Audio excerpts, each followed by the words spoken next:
Om Sai Ram to all. मैं विवेक शर्मा जलंधर पंजाब से। और ये बहुत ही अच्छा प्लेटफॉर्म है कि हम अपने चमत्कार साईं बाबा जी के जो हुए हैं जीवन में वो हम सबसे शेयर कर सकते हैं। तो उन्हीं में से एक साईं बाबा जी का चमत्कार है मेरे जीवन में जो हुआ है, तो मैं सबसे शेयर कर रहा हूँ। बात ये कुछ 8 साल पुरानी है। दिन था दिवाली का और वीरवार। तो मेरे पापा और मेरे फ्रेंड, हम तीनों ने डिसाइड किया कि हम शिरडी जाएंगे और जाएंगे तब दिवाली पे। साईं बाबा जी का वीरवार होगा और हम कोशिश करेंगे कि हम साईं बाबा जी को चोला चढ़ा सकें। तो हमने जलंधर से साईं बाबा जी का चोला परचेज कर लिया और पूरी तैयारी कर ली थी। वहाँ पे बुकिंग भी करा दी थी हमने कि हमने बाबा जी का चोला वहाँ पे चढ़ाना है। तो उन्होंने कहा था कि बुकिंग तो बहुत आ रखी है, बॉम्बे से, ठाणे से, गुजरात से। तो अब हमें आइडिया नहीं था कि होगा कि नहीं होगा। वैसे तो साईं बाबा जी चोला पहनते थे, सिंपल सा चोला, बट आजकल तो आपको पता ही है। तो हमारा चोला कुछ 1500 का था। तो हमें आइडिया नहीं था कि हमें लगा पता नहीं बॉम्बे से, गुजरात से आएंगे, पता नहीं वो चोला वो ना चढ़ जाए, महंगा चोला, उससे भी महंगा चोला ना चढ़ जाए। तो ठीक है, हमने साईं जी को याद किया और प्रार्थना किया मन ही मन कि बाबा जी हम आपके दर पे आ रहे हैं, तो हमारा चोला स्वीकार करना सुबह। तो हम निकल गए शिरडी के लिए निकल गए। तो मेरे फ्रेंड थे, मेरे पापा थे और मैं था। तो पहुँचते ही तो वहाँ पे मनवाड़ है स्टेशन, हम वहाँ पे उतरे और वहाँ से कुछ 1 घंटे का रास्ता है, 1 या 1.5 घंटे का रास्ता है। तो पापा के वहाँ पे जानकार थे, टैक्सी वाले अंकल। तो वो वहीं पे थे। तो उनसे काफ़ी प्यार था पापा का, क्योंकि पापा शिरडी जाते रहते थे। तो वो मिले तो उन्होंने कहा कि आप तीनों तो शर्मा जी, हम 2-3 और देख लेते हैं, कोई सवारी मिल जाए तो अच्छा है।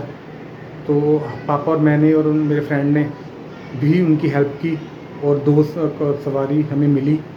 तो हमने उनको बिठाया, एक थे रांची से, एक थे मेरठ से। तो बस बातें चलने लगी। एक्चुअली मेरे पापा ऐसे थे क्योंकि अब वो इस दुनिया में नहीं है, अभी उनकी 2 मई में ही डेथ हुई है। पर उससे भी पहले कि वो 3 मंथ लगातार शिरडी गए हैं, जनवरी, फरवरी, मार्च 2021 गए हैं। और अप्रैल में, मई में बाबा जी ने शिरडी बुला लिया हमेशा के लिए। तो मैं कहाँ पे था, हाँ। तो उसके बाद बातें चलने लगी और मेरे पापा ऐसे थे कि जिससे भी बातें करते थे तो वो पापा साईं बाबा जी की बातें करते थे, तो वो उन्हीं की बातों में रंग जाते थे कि बस मेरे पापा भूलने वाले इंसान नहीं थे। जो उनसे बात करता था वो उनको लाइफ टाइम याद करता है। तो बस ऐसी बात चलती रही। तो वो बोलते कि वो दोनों ही अलग अलग जगह से आए थे और वो बोल रहे थे कि हम पहली बार शिरडी आए हैं। तो बस, तो पापा ने कहा ठीक है, मैं शिरडी आता रहता हूँ, मैं कुछ 20 साल से शिरडी आ रहा हूँ, तो आपको मेरे वहाँ पे वाकफ़ है, आपको मैं होटल आपका बुक करा देता हूँ, आप दोनों एक साथ रह सकते हो, कोई प्रॉब्लम तो नहीं है? तो उन्होंने कहा नहीं, प्रॉब्लम नहीं है। तो पापा ने फ़ोन पे उनका होटल बुक करा दिया। हम टैक्सी में बैठे थे और बिल्कुल जब हम शिरडी पहुँचे तो हमारा होटल था। तो उसके बाद हमारा रूम भी उनके आमने सामने, बिल्कुल आमने सामने। तो थोड़ा दोस्ती बढ़ी। तो मैं उनके कमरे में, कभी वो हमारे कमरे में, बस ऐसे बातचीत चलती थी। तो फिर बस मेरे पापा वहाँ पे शिरडी में जब जाते थे तो होटल में कम होते थे, आरती अटेंड कर रहे हैं या गुरु परिक्रमा, नीम का पेड़ हमारे परिक्रमा कर रहे हैं, वो इसी चीज़ में लगे रहते थे। तो हम साथ में गए थे तो हमको भी इसी चीज़ में उन्होंने लगा दिया। और जो वो 2 लड़के थे उनको भी साथ में ही अपने, चलो आओ आपको मत्था टेकाएँ, मतलब उनको होटल में बैठने नहीं दिया, ना खुद बैठे, हम में बैठे, ना उनको बैठने दिया। बस बाबा जी के बातें और 4 आरती अटेंड कराई और मतलब बस उसी में लगे रहे। तो ये चीज़ चलते रही और दिन आया वीरवार का। तो हम रात को 3 बजे लाइन में लग गए, सुबह दिवाली थी। तो बस लाइन में लगे हैं और फिर बाबा का चमत्कार ही कह लो कि इतने भगत वहाँ पे थे, इतने लोग थे। पर जब काकड़ आरती के टाइम सबसे पहले वो 2 लड़के, उसके पीछे मैं, फिर मेरे पापा और मेरा फ्रेंड, हम सबसे आगे थे बिल्कुल बाबा जी के सामने। और जब बाबा जी को स्नान कराया तो बस आँखों से आंसू निकल रहे थे। वो जो 2 लोग थे उनके भी निकल रहे थे, आंसू निकल रहे थे। और बस हम प्रार्थना कर रहे थे कि बाबा जी हमारा चोला स्वीकार कर लें। और बस जैसे आरती हुई और लाइन शुरू हुई, मत्था टेक के चलनी शुरू हुई, तो हमने बाहर निकलते हुए जब टीवी पे देखा तो चोला साईं बाबा जी का जो चढ़ा था वो हम जो जलंधर से लेकर आए थे वही चढ़ा था। और ये चोला है, मैं आपको दिखा रहा हूँ। और क्यों हमने वहाँ से ले लिया था और ये हमारे पास ही है। तो बात फिर ऐसी है कि बाहर हम पहुँचे मुख्य दर्शन में, तो वो 2 लड़के वहाँ पे रो रहे थे। तो मेरे को बात ये पापा ने बाद में बताई घर पहुँच के कि वो 2 लड़के रो रहे थे। जो पापा ने बात की क्या हुआ, तो उन्होंने कहा कि आप हमें मिले, बहुत खुशी हुई, क्योंकि हम यहाँ पे हम बहुत डिप्रेशन में थे और बहुत कुछ कर सकते थे।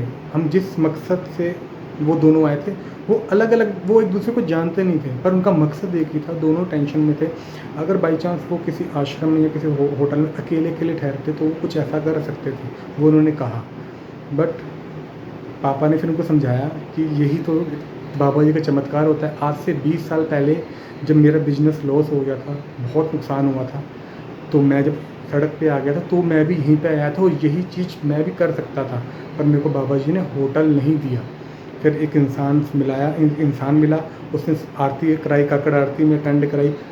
बस फिर उस टाइम से मैं बाबा जी को मानना शुरू कर दिया। तो बस ये चीज़ जब मेरे को पापा ने बताया तो मेरे भी थोड़े रोंगटे खड़े हो गए थे कि वो 2 लोग जो हमको मिले थे वो कुछ और करने आए थे। बस कहते हैं ना, कोई ज़रिया बनता है, कोई ज़रिया बनता है।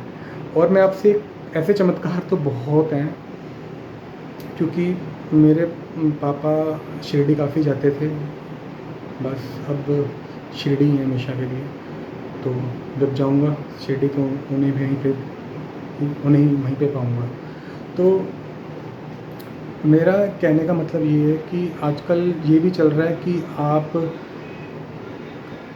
यहाँ पे भी जा रहे हो, यहाँ पे जाओ, यहाँ मत्था टेको, ये चीज़ गलत है, वो चीज़ गलत है। तो मैं उन सबको कहना चाहूँगा कि कोई इंसान किसी के कहने पे नहीं जाता। अगर किसी के प्रति श्रद्धा भाव जागता है तो वो एक टाइम पीरियड लगता है, 1 साल का नहीं, 2 साल का नहीं, 3 साल का नहीं, कम से कम 10-12 साल या उससे ऊपर, तब हम किसी को समझते हैं। भले वो इंसान हो, भले वो भगवान हो, टाइम लगता है। और कोई चंद सेकंड में आके बोले कि यार ये चीज़ मत करो, तो वो चीज़ नहीं बनती।